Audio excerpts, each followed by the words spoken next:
Programme के organiser हैं। हकीकत में तो इन भाइयों ने बहुत मेहनत की है, सब लोगों को जोड़ करके आपके दर्शन कराने का भाई तेजवीर और इन्होंने सबने प्रयास किया है।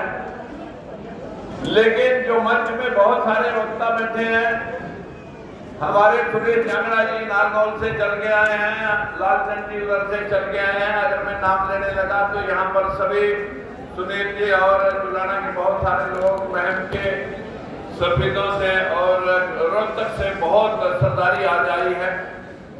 मैं जो भी कार्यकर्ता कुरुक्षेत्र से लेकर के, जमुनानगर से लेकर के, इधर पलवल बावल से लेकर के, पलवल से आकर के जिन लोगों ने आज यहाँ पर उपस्थिति दी है, सभी कार्यकर्ता ये समझ ले साथियों, मैं सबको मिल के आया हूँ और मैं अपने दिल में सबकी हाजिरी लगा दी है। आप सभी का मेरा शब्दों से नहीं, दिल की गहराइयों से आप सभी का स्वागत है। मंचासीन नेताओं का स्वागत मैं हमेशा बाद में करता हूं। सबसे पहले जो इस महफिल की रौनक, इस महफिल की शोभा आपने बढ़ाई है, हम सारे मंचासीन नेता जो आपको इनवाइट करने के लिए गए थे, इनकी तरफ से भी मैं आप सभी का बहुत बहुत आभार प्रकट करता हूं। और जो इस महफिल में हमारे हरियाणा प्रांत के अंदर मामन वेशराम जी पूरे इंडिया के अंदर घूम रहे हैं और इस अंधविश्वास का चीरहरण करने के लिए हमने भी इन्हीं की बातों का अनुसरण करके हर रोज आपके बीच में जब बोलते हैं, बहुत सारे लोग तिरस्कार भी करते हैं, बहुत सारे लोग हमें गालियां भी देते हैं, हमें उनकी गालियां भी कबूल है, उनकी नाराजगी भी कबूल है। लेकिन जब तक हमारा समाज मानसिक गुलाम रहेगा, मैं नहीं कह सकता कि ये समाज राज सत्ता तक पहुंच जाएगा। जो लोग आज भी इस देश के अंदर सूरज को हनुमान निकल गया, धरती में से हल चलाते हुए बच्चे निकल गए, सीता निकली आई, कुंती के कान में बच्चा पैदा सूर्य कर गया, मैल से बच्चे बढ़ गए। इस देश के अंदर मछली के पेट से बच्चे इंसान पैदा हो गए, यहाँ पर पूसा से भी बच्चे पैदा हो गए, यहाँ आदमी की गर्दन के ऊपर हाथी की गर्दन भी सजा करके भगवान बना दिया। यहाँ पर 33 करोड़ देवी देवता पत्थर घड़ करके सब मंदिरों में जो बौद्ध शिवालय थे, उन बौद्ध शिवालयों में सजाए गए। शूद्रों को वहां चढ़ने में बैन रखा गया। अब जिस दिन से आजादी आई है, सारी पूजा पाठ का ठेका हम शूद्रों ने उठा रखा है। वो लोग संविधान पढ़ करके एमपी, एमएलए और मिनिस्टर बनते हैं, एसपी, डीसी बनते हैं, जज बनते हैं, वाइस चांसलर बनते हैं, और हम क्या बन रहे हैं? तुम्हारे पर फूल बरसाए जाते हैं कि घोड़े बने रहो, कावड़ा ढोते रहो और आप सारा दिन इनके ढोल नगाड़े में जाते रहो। मैं आज आप सब भाइयों के बाद बीच में जो बोलता हूं, मैं कॉपी के माध्यम से कॉपी में आपको देके जाऊंगा। सबसे पहले हाथ जोड़ का विनती है कि हमारे लोग बैकवर्ड के लोग जो है ना, पेट के पापी बहुत हैं। इन लोगों को अपने नेताओं की बात सुनने में बहुत कष्ट रह जाता है। जो तो बैठे रहते हैं उनको लोग जो है बहुत शाबाशी इसलिए नहीं दे पाते कि जो लोग उठ करके चले जाते हैं उनको रोकना हमारी मजबूरी होती है, लेकिन वो रुकते नहीं। इनके रोकने के लिए भी मैं पहले भी बोला, अभी भी बोल रहा हूं, आप इत्मीनान से भाई वामन मेश्राम जी, जो मैं रोज बात आपके बीच में अंधविश्वास के बारे में कहता हूं, हर रोज अंधविश्वास जब तक इस देश के अंदर लक्ष्मी पूजा, सरस्वती पूजा चलेगी, तब तक आपका भला हो नहीं सकता। हमारे देश के अंदर 4 करोड़ मंदिर हैं। 4 करोड़ मंदिरों में 15 लाख करोड़ रुपया रोजाना सुबह सुबह चढ़ जाता है। बच्चे को कॉपी या पेन मिलने में एक हफ्ता लग जाता है। लेकिन बदकिस्मती है, 4 बजे दुकानें खुल जाती हैं और ढोल निगाड़े और कीर्तन स्टार्ट हो जाते हैं। 10 बजे तक वो कीर्तन चलते हैं। आज यहाँ पर हमारी बहनों की भी कुछ संख्या है। मैं अपनी बहनों से विनती करूंगा कि आपको बाबा साहब ने संविधान में पढ़ने लिखने के साथ साथ वोट का अधिकार दिया, पति की पिता की जायदाद में अधिकार दिया, आपको दासी प्रथा से वो मुक्ति दिलाई, सती प्रथा से मुक्ति दिलवाई।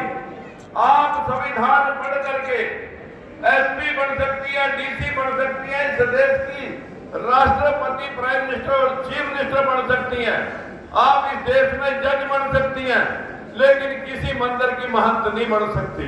बदकिस्मती है कि हमारी समाज की जो 50% आबादी है वो महिलाओं की है, जो आज में मंदिर की आस्था में मानसिक गुलामी की शिकार पड़ी है। आप लोगों को पूजा पाठ के नाम पे लूटा गया, स्वर्ग नर्क के नाम पे लूटा गया।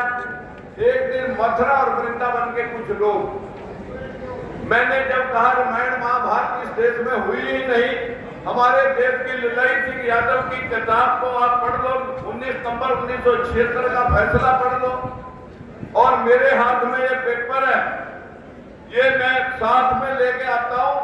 ललाई सिंह यादव की किताब पर जो फैसला आया कि इस देश में जो इतिहास था, महात्मा ज्योतिबा फूले, बाबा साहब भीमराव अम्बेडकर या उनके इष्टों का, उनके भगवानों का या उनके प्रेरणा स्रोतों का, गौतम बुद्ध का, चंद्रगुप्त मौर्य, अशोक सम्राट का, उस इतिहास को मिटाने के लिए जब कलिंगा के युद्ध में अशोक सम्राट ने तलवार फेंक दी और युद्ध ना करने का संकल्प लिया, उसके बाद 7 राजा और हुए अशोक सम्राट की वंशावली।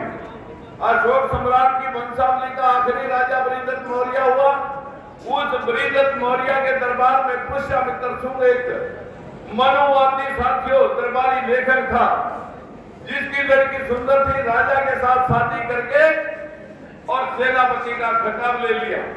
सेनाएं अपनी भर गई और राजा का कत्ल कर दिया और वहां से राजधानी शिफ्ट करके अयोध्या बसाई 184 ईसा पूर्व, यानी 2200 साल पहले वो राजधानी बसा करके उसने ये सारे ग्रंथ और शास्त्र जो जितने भी रामायण महाभारत पुराण वेद ये सब अपने दरबार में लिखवाए बैठा करके, जिनमें कह रखा ढोल गवार शूद्र पशु नारी सकल तारना के अधिकारी, कि जब आप सूर्य को निकलता हुआ मान सकते हो कि एक मंदिर निकल गया, जब आप ये मान सकते हो कि धरती में हल चलाते हुए सीता निकले ही बच्चे निकली आए, जब आप ये मान सकते हो कि इस देश में हाथी की गर्दन आदमी की गर्दन में फिट हो सकती है, जब आप ये मान सकते हैं कि 10 सिरों वाला रावण भी हो सकता है, जब आप ये मान सकते हैं कि यहाँ मिट्टी और मैल से भूसा से भी बच्चे बढ़ सकते हैं,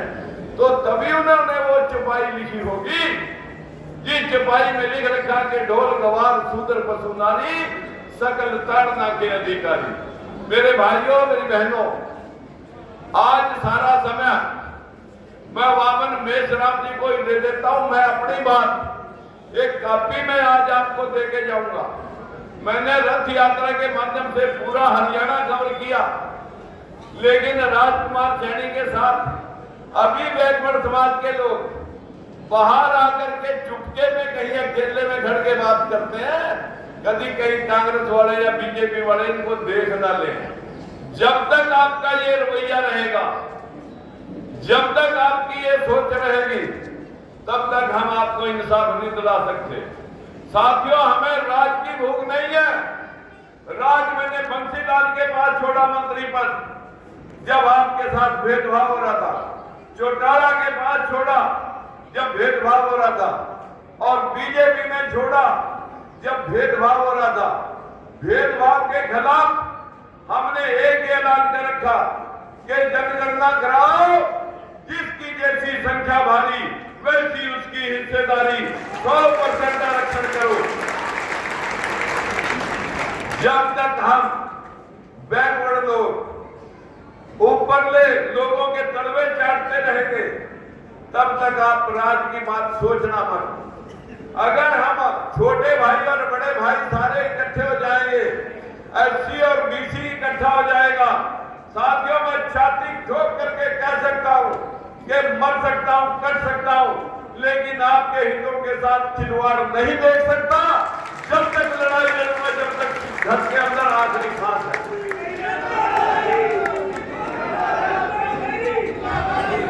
मित्रों, जोश के लिए होश चाहिएगा, साहस चाहिएगा, बहुत सारी बातें कहने की, लेकिन आज पूरे अंधविश्वास का चीर हरण करने के लिए आज हमारे पास एक हेडमास्टर आया हुआ है। हम आज हेडमास्टर की बात आपको सुनवाना चाहते हैं। अगर मेरी बात सुनने में आपको कहीं तकलीफ होती है तो हमारे हेडमास्टर की बात सुन करके उसको फॉलो कर लेना। मूर्तियां पूजने से, फूले साहब की मूर्ति या बाबा साहब की मूर्तियां पूजने से काम नहीं चलेगा। आप जिस दिन जयंती होती है, महात्मा ज्योतिबा फूले की आज जयंती है, उनको हम नमन करने के लिए यहाँ पर आए हैं, हम उनको प्रणाम करते हैं। पर ईमानदारी से बताओ, अगर सच में हम उनको नमन करने के लिए आए हैं तो क्या हम उनकी विचारधारा को फॉलो कर रहे हैं? क्या बाबा साहब और महात्मा ज्योतिबा फूले की विचारधारा को फॉलो करेंगे? फॉलो करेंगे? अगर आप फॉलो करेंगे, मैं 2024 में हम दोनों भाई आपको राज में बिठा सकते हैं, ये हमारी गारंटी है। अगर आप भी काम करें, आप भी काम करें, पर्चा हम बांटें, पर्चा हम छपवाएं, खाना हम बनवाएं, सारी रात होगी हमें खाना बनवाते हुए, हलवाइयों के साथ बैठा पैकिंग करी, सारी रात अपने हाथ से आपको खिलवा के जाऊंगा। पर्चा हम बांटे, बैनर हम लगाएं, स्टेज हम ही सजवाएं, कटआउट भी हम लगवाएं और काफियां छपवाएं, काफी गाइड करने के लिए आपको हम ही अपने हाथ से बांटें। तो क्या एक आदमी कार्यकर्ता का भी काम करेगा, नेता का भी काम करेगा, फाइनेंसर का भी काम करेगा, स्टेज सेक्रेटरी बनकर अनाउंसमेंट करने का भी काम करेगा और इंतजाम का भी काम करेगा? क्या ऐसे संभव है? आपके साथ बेईमानी हुई है संविधान में। संविधान अभी लागू ही नहीं हुआ, संविधान लागू करना है। हमारे लोग बात बोलते हैं संविधान खतरे में है। संविधान तो इतना मजबूत उन्होंने अलमारी में बंद कर रखा है, उसे संविधान को खतरा नहीं है कि वो किताब तो लागू ही नहीं हुई। अगर वो लागू हो जाती वो तो ताला बंद करके रख रखी है। संविधान की किताब बन के रह गई। अगर संविधान के आधार और प्रिंसिपल लागू हो जाते तो आज देश के अंदर गरीबी मुंह भाए खड़ी ना होती, बेरोजगारी खड़ी ना होती, इस देश के अंदर महंगाई मुद्दा नहीं है, इस देश के अंदर बेरोजगारी भी मुद्दा नहीं है, इस देश के अंदर